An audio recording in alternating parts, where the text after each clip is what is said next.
सप्तमः सर्गः पुष्पकविमानदर्शनम्। स वेश्मजालं बलवान् ददर्श व्यासक्त वैडूर्यसुवर्णजालं यथा महत्प्रावृषि मेघजालं विद्युत्पिनद्धं स विहङ्गजालं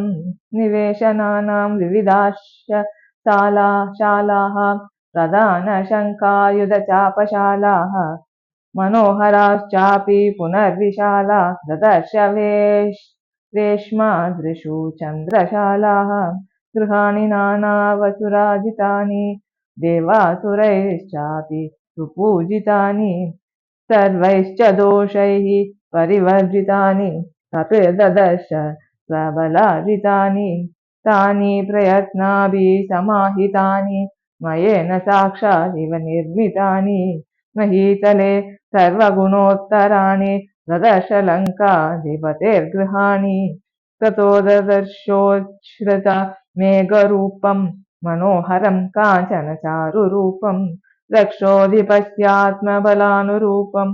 गृहोत्तमं ह्यप्रतिरूपरूपं महीतले स्वर्गम् इवावतीर्णं श्रियाज्वलं तं बहुरत्नकीर्णं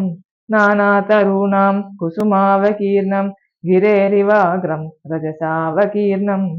नारीप्रवेकैरभिदीप्यमानं तडिद्भिरम्भोद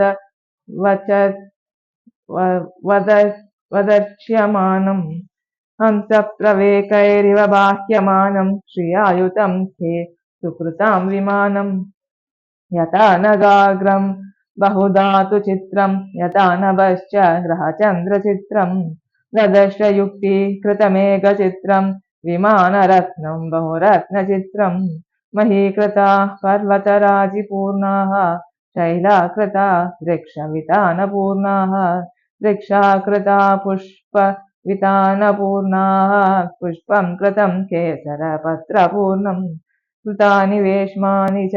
पाण्डुराणि तथा सुपुष्पाण्यपि पुष्कराणि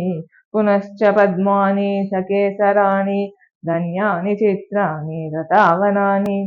पुष्पाह्वयं नाम विराजमानं रत्नप्रभाभिश्च विवर्धमानं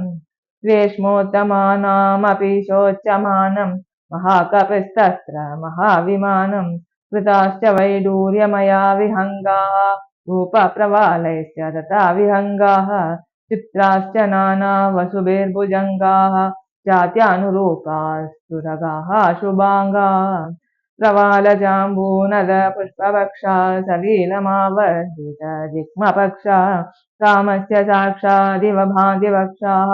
कृताभङ्गाः सुमुखाः सुभक्षाः नियुज्यमानास्तु गजाः सुहस्ताः सकेसराश्चोत्पलपत्रहस्ता बभूव देवी च कृता सुहस्ता लक्ष्मी तथा पद्मिनी पद्महस्ताः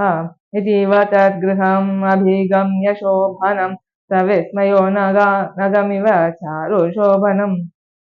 पुनश्च तत् परमसुगन्धि सुन्दरं हिमात्ययेन नगमिव चारुकन्दरम् ततः स तां कपिरभिपत्य पूजितां चरन्पुरीं दशमुख बाहुपालिताम् अदृश्यतां जनकसुतां सुपूजितां सुदुःखितः पतिगुणवेगनिर्जितां ततः सदा बहुविध भावितात्मनः कृतात्मनो जनकसुतां सुवत्मनः अपश्यतो अभवद् अतिदुःखितं मनः सुचक्षुषः प्रविचरतो महात्मनः इति श्रीमद् रामायणे सुन्दरकाण्डे सप्तमः सर्गः।